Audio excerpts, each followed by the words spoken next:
deal, Anita Gill. We back with another reaction about the update on the Buffalo mass shooting. We have Commissioner Joseph Gramalia um, is ready to give a speech and let y'all give y'all an update on what happened. And this is for our entertainment purposes, such as commenting and criticism, y'all. Like, share, and subscribe. Like, share, and subscribe, okay? All right.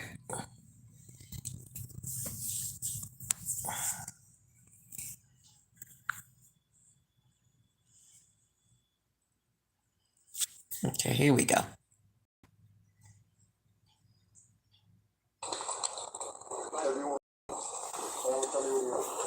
Mayor Brown. I want to thank the members of the media for joining us. We are going to provide an update on the mass shooting that occurred in Buffalo yesterday. I want to thank Governor Kathy Hochul for her support of this community. In Albany working, flew back to be with this community where she lives.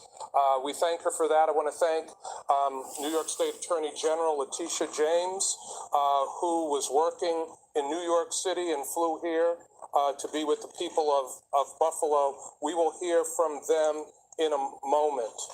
I'm going to have some opening comments and then turn things over to Buffalo Police Commissioner Gramalia. Commissioner Gramalia will introduce other law enforcement speakers, and then I will come back and introduce the Attorney General and the Governor. There have been many elected officials in the local community who have been active and involved with this horrible situation.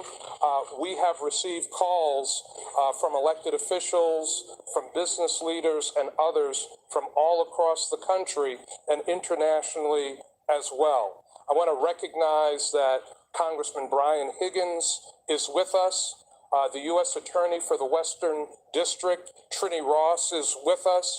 New York State Senator Tim Kennedy, who was on a trip with his family, flew back to be here in Buffalo, is with us. And South District Council Member Christopher Scanlon is with us. As I mentioned, we have heard from a lot of businesses locally and in other places that want to be helpful to the families that have experienced this horrible tragedy. Scott Beeler and West Herb. I'm gonna skip it a little bit, but this is the update from the mass shooting at the Tops grocery store in Jefferson Avenue in Buffalo. Okay, and we want to be respectful to what they're saying. Oh, okay, let's go right here. There we go. Unit, which is separated from all other incarcerated individuals. His travels throughout the facility will be by himself, and along with two deputies and a sergeant. And he will be treated as everyone else is treated within the Erie County Holding Center, humanely, with respect. And he will receive the correctional health and the mental health that is needed. I believe the narrative should be the actions taken yesterday by Buffalo police officers, Erie County Sheriff's deputies, FBI agents, that this shooting started at approximately 2:30 p.m. And 5 hours later, this individual is in custody and arraigned and behind bars. The bravery by the Buffalo police officers to engage an individual with a vest, an assault rifle, with handguns, I can just not say enough about their actions. I can't say enough about our retired fellow colleague, Aaron Salter, who confronted this individual to save the lives of others. And may he rest in peace, Aaron Salter. We will move forward. This individual came from outside the community. This is not the city of good neighbors. moving forward, as the mayor said, a lot of people have reached out to the mayor's office, as they have reached out to the Erie County Sheriff's Office to see what they could do, how they could donate to the families, how they could pay for the funerals. This is what our community is all about. This is Buffalo. This is Erie County. Hate has no place in our county, in our state, in our nation.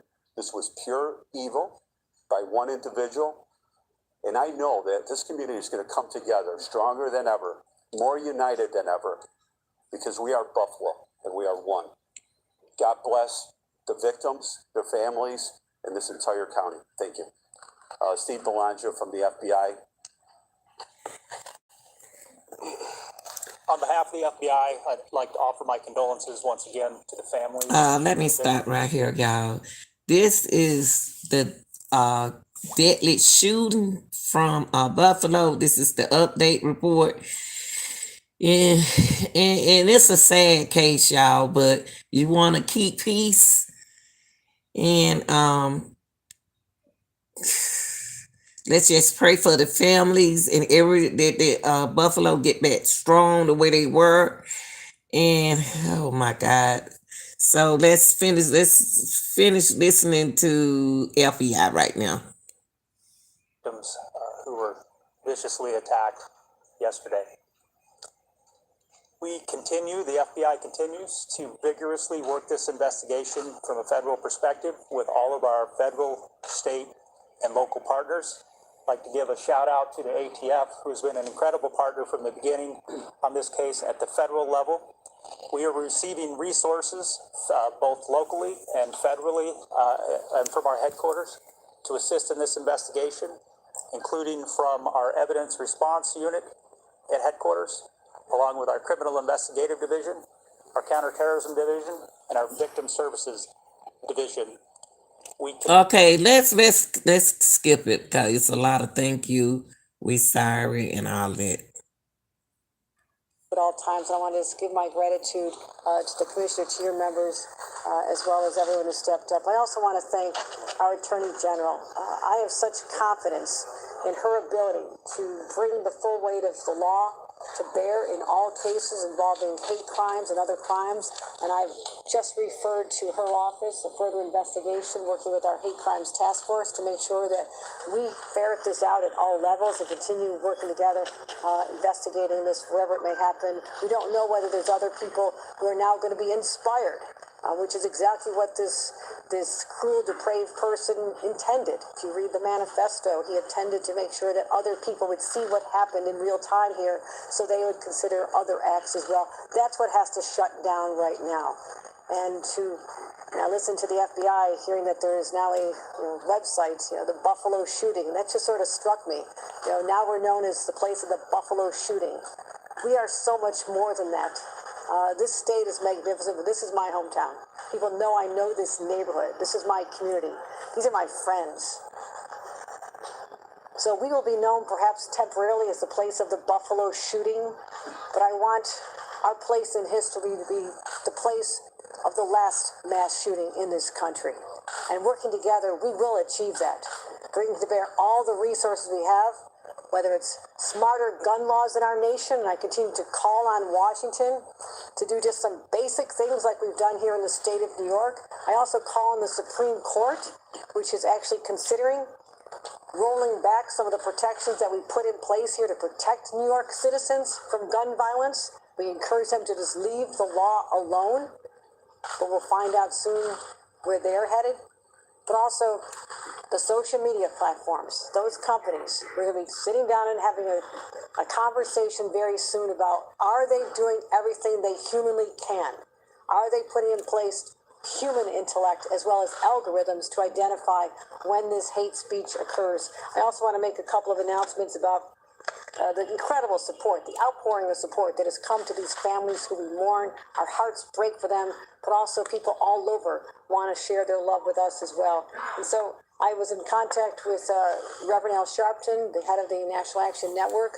There's an office here in Buffalo. He wanted to make sure, I told the community that they want to pick up all the funeral costs for these families. They want to make sure that they don't have these fraudulent GoFundMe sites that are often set up in these circumstances. And so we'll be getting information out about that incredibly generous offer, and we thank Reverend Al for that. Also, we want to make sure that our state resources are being deployed effectively. Our Office of Victim Services, I've identified $2 million that'll go directly to support these families and whatever they need. So they'll be contacted. Okay, what I'm gonna do, y'all, I'm gonna skip it a little bit, okay? And let's see what's going on right here. Hold on.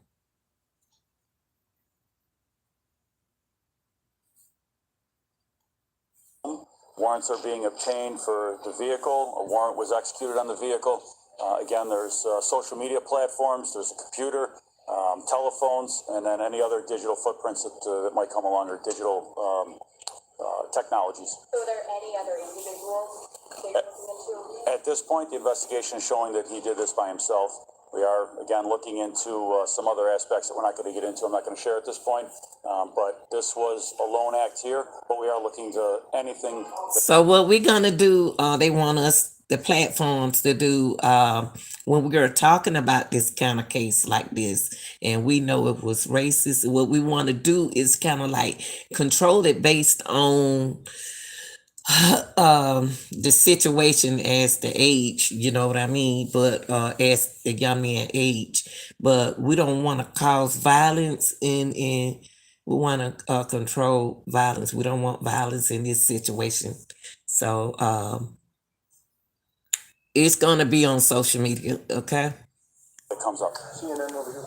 Commissioner, I'm wondering if you can give us a timeline. You know, you said this morning that he was here previously. Have you been able to build out a timeline from the last 24 hours, 48 hours of his movement? So he was in the Buffalo area. He was right in this area the day before. The warrants on social media platforms, GPS technology, that's going to help us put a much better timeline. We have identified some of the locations that he was at. We know he did some reconnaissance on the area and in the store. But as far as the timeline of when the act took place, the first 911 call came in at 2:30 p.m. yesterday. Our patrol officers were on scene at 2:31, according to our CAD yesterday. The officers immediately engaged the subject. As it was said, he put the gun underneath his chin, and our officers very courageously used every de-escalation tactic that they could. They talked him down.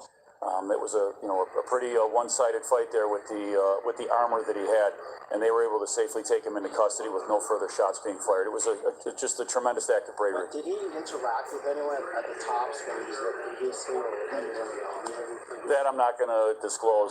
That's all part of the investigation. I have a question for the U.S. Attorney. How quickly do you think we'll see federal charges here in this case, the federal hate crime charges? We understand the urgency of the situation. I have surged our team to work on warrants and to work with our law enforcement partners. We will bring charges as soon as we know we have the evidence to support them. Jennifer? The Attorney General gave us a little bit of information about the victims. What else can you tell us? Are you able to tell us the ages of the victims, and when do you expect to release the names?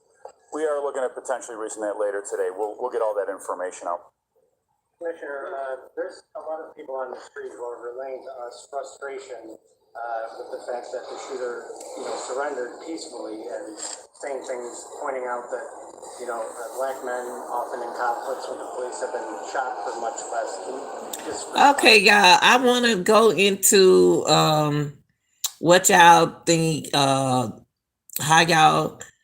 what y'all thinking about what happened in this situation, since you know that it was racist, because he had a gun and the gun had racist information on it, and and he's treated with respect in prison, like he said, he's locked up and he's treated with respect. They make sure they put that on that end. So I personally think that something need to be done with the guns, with the young folks getting guns in their hands. You don't hear older people speaking about getting a gun, picking up a gun. Shoot, people are using the younger generation to pick up guns and stuff. This young man was on social media, y'all, when he was doing this shooting. So was he playing one of those games? You know how when you do you think he was playing like, one of those games that you go do something for real, and in the games you get points for it? See, we got to look into a lot of stuff when it come down to social media with these young folks. You know what I mean? He could have got points, so they're gonna look into that situation, because I have seen real live games in like, say, like I'm saying game, MAGAME, and I have seen arguments going on, and the children be getting points from those kind of game. So I think they need to look into taking some of that off of social media. That's what I think. I guarantee you, when he was doing his live stream, I guarantee you, allegedly, since I can't prove it, it's going to show him getting points for what he did, how many he shot.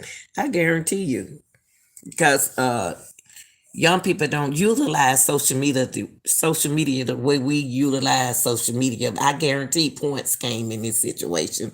I'm gonna get down to the bottom, and I guess that was the bottom line. Hold up, y'all. They're gonna show the people who was involved. Let me see. Very popular member of this community.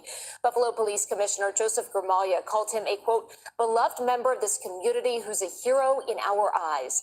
Police tell us he was killed while trying to protect others. He tried to stop the shooting by firing at the shooter, but the shooter was wearing body armor and wasn't hurt. Now, another victim is 86-year-old Ruth Whitfield. She was the mother of former Buffalo Fire Commissioner Garnell Whitfield. And a family member tells News 4 that 32-year-old Roberta Drury was also one of the 10 people killed. She was from Syracuse and was in Buffalo to be with her family and help her brother recover from a bone marrow transplant. This morning, the city of Buffalo announced it'll pay for the funerals of all the victims. We know West Her is giving $300,000 in support for families of these victims affected by violence. Now, as for the suspect, police arrested 18-year-old Peyton Gendron on the scene. They say he drove 3.5 hours to Buffalo from Conklin, New York, equipped with tactical gear, military-grade body armor. Officials with the city say Gendron live streamed on social media throughout the attack. This morning, we received this mugshot of Gendron from the DA's office. He's charged with 1 count of murder in the first degree. And last we heard, and as we just heard from the Buffalo Police Commissioner, on News 4 at 6. We leave you with a look at the growing memorial from outside the Tops on Jefferson Avenue. Flowers, candles, and tributes to the victims growing by the hour.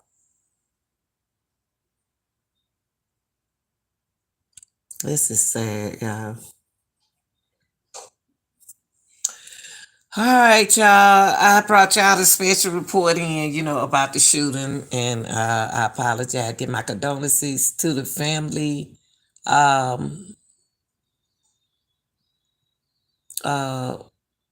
was involved in a situation like that. And actually, I even give, my blessings, my blessings to the young man who was involved in this, his family going through something too, because of something he did, didn't make sense. But I hope everybody stay focused and keep, violence down when we get to talk about the Buffalo mass shooting. And this is your girl, the real deal, in Lanita Gill. Y'all like, share, and subscribe. I love y'all. Stay safe, and I'm out. Leave your comment, leave your reaction about it, okay? All right, I'm out.